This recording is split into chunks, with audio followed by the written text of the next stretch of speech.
Howdy legends, Bailey from Outback Equipment. Today we're going to be doing something a little bit different but kind of the same. Today we're going to be talking about everything suspension. So we were invited down to Superior Engineering the other day, had a look through their warehouse and we were surrounded by some pretty trick kit. So got us thinking about suspension. If you're new to the 4x4 game or maybe you just want a refresher with some of the terms that are thrown around, then you've come to the right place. Before we get into the component side of things themselves, I wanted to touch on GVMs or your gross vehicle mass. This is the weight that marks the uppermost limits of your vehicle that it can handle while still being able to perform safely on road. Your GVM is specific to each vehicle, with different vehicles being able to handle a certain amount of weight. This is a crucial fact to consider when loading your vehicle with accessories such as your bull bars, long-range fuel tanks, and winches, and everything in between really. The only way you can upgrade your GVM is to take it to professionals such as Superior Engineering. This is to upgrade components such as your suspension and sometimes reinforce your chassis,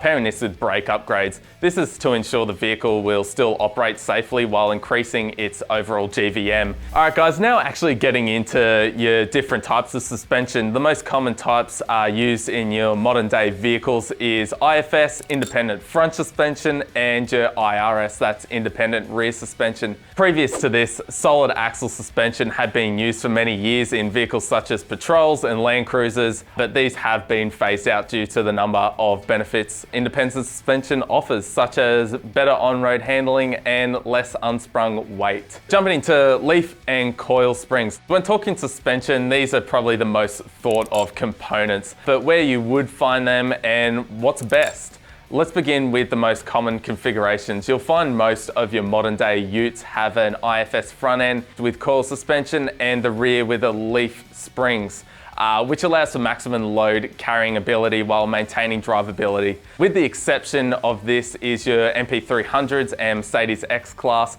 which actually have a coil rear end with a multi-link suspension setup. While this setup doesn't handle load as well, it's arguably a smoother ride and better performance off-road. When looking at modern wagons, you'll find most comprise of a full coil setup with a front and rear, mostly with IFS and IRS. This is ideally for comfort and on-road handling, which you'll find in vehicles such as your 200 series, Parados, MUX, and many others. On the other end of the spectrum, guys, you can find most of your Land Cruisers from your 70, 76, 78, and 79 series with either leaf springs all round or a leaf rear and coil front.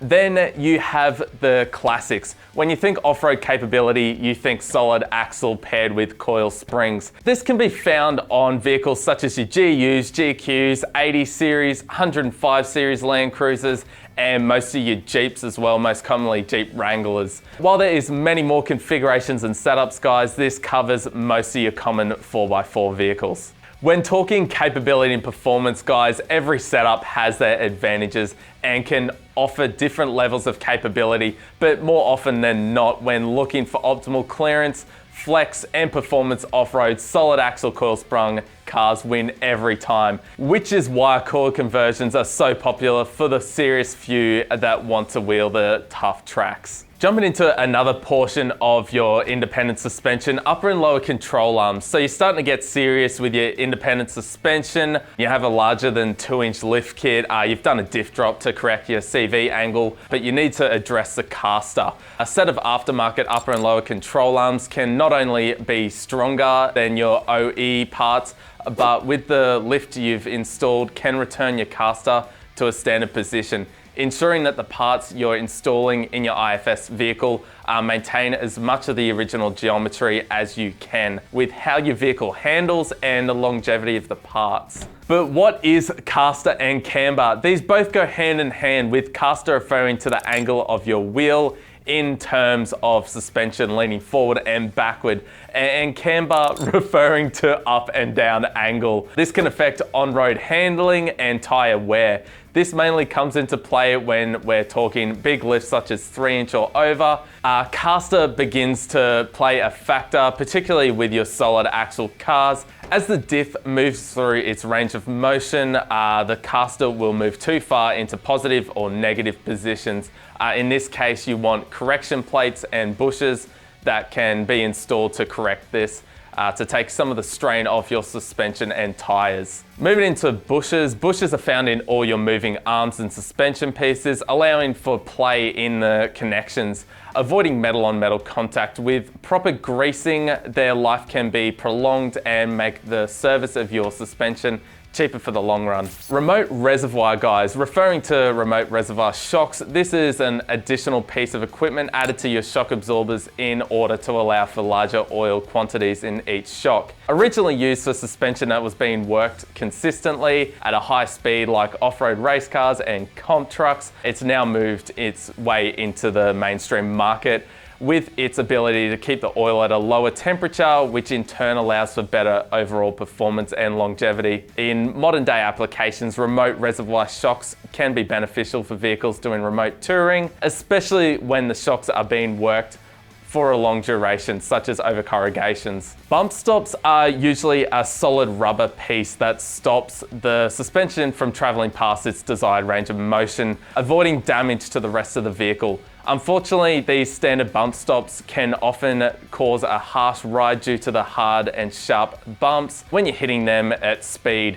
This can be helped by switching to progressive bump stops, which replace the solid rubber piece with one with hollow portions. This allows your suspension to progressively slow down. This can then be taken to the next level with hydraulic bump stops, which are often used in performance vehicles that are constantly taking hits and bumps at high speed. Shackles refers to the connection point between your leaf suspension and your chassis. There's a number of reasons you may want to change your shackles. It's important to someone looking to optimize their suspension setup. One of the most common reasons is to increase height without changing the leaf springs themselves, allowing for more up travel in your suspension before reaching your bump stops. Unless you're a patrol or Land Cruiser driver, sway bars are an important part of your vehicle as they help to stabilize your vehicle to avoid unwanted body roll, providing a more stable ride in the process. However, these can be limiting factors when going off-road, which is why there's options such as your less limiting sway bars and quick disconnects, allowing for easy removal at the trail and connection after. This is ideal for on and off-road capability while maintaining a legal setup. One that's often confused with your sway bars is your panhard rod, found in the front and rear of solid axle vehicles. Although both are used for suspension control, they have completely different functionality. The panhard rod is used to control lateral movement of your axle, connecting from your chassis or body, running along to connect to the opposite side of your axle. It's important when doing a lift over 2 inches that a longer panhard rod is installed as well, guys. Another one for you guys, steering dampeners. What protects your steering from forces being placed on the front of your vehicle that may cause loss of control? They eliminate any harsh bumps from hitting potholes or other small objects, and also take a lot of the strain off your other suspension and steering components, allowing for better longevity of your components and bushes. Radius arms are one of your key components in most of your solid axle vehicles. There's multiple types when talking radius arms, and they go by multiple names. But in the 4x4 world, the main time you'll encounter them is in your solid axle vehicles, such as your Land Cruisers and Patrols. The fitment of aftermarket radius arms, like the ones from Superior Engineering, usually go hand in hand when lifting your vehicle, as they can help correct your vehicle's caster when lifting your full drive, while also allowing for more flex. Airbags. Airbags have become popular for a number of reasons, guys. Airbags are often placed in the rear suspension of vehicles, either inside coil springs or between the leaf springs and the chassis. The main benefit of this, guys, is being able to increase the PSI and stiffen up the suspension. This is helpful when carrying larger loads and when going on longer trips, especially when you're towing a heavy load as well. This then allows for light weight when you don't have the load in your vehicle. Last point, guys, extended brake lines pretty much do what the name implies and are installed when a larger lift kit is installed, as the brake lines are now required to travel a larger distance, particularly when in a dropped range of motion, which occurs when off-road and articulating. All right, guys, that wraps up everything suspension that we wanted to talk about today. I hope you really enjoyed the video. If you have any other questions, drop them below. Otherwise, like and subscribe to see more content in the future. We'll catch you in the next one. Yeah, pretty much. So I'll just do some stuffs and see what happens, I guess. Do not look at anything else, we'll find you.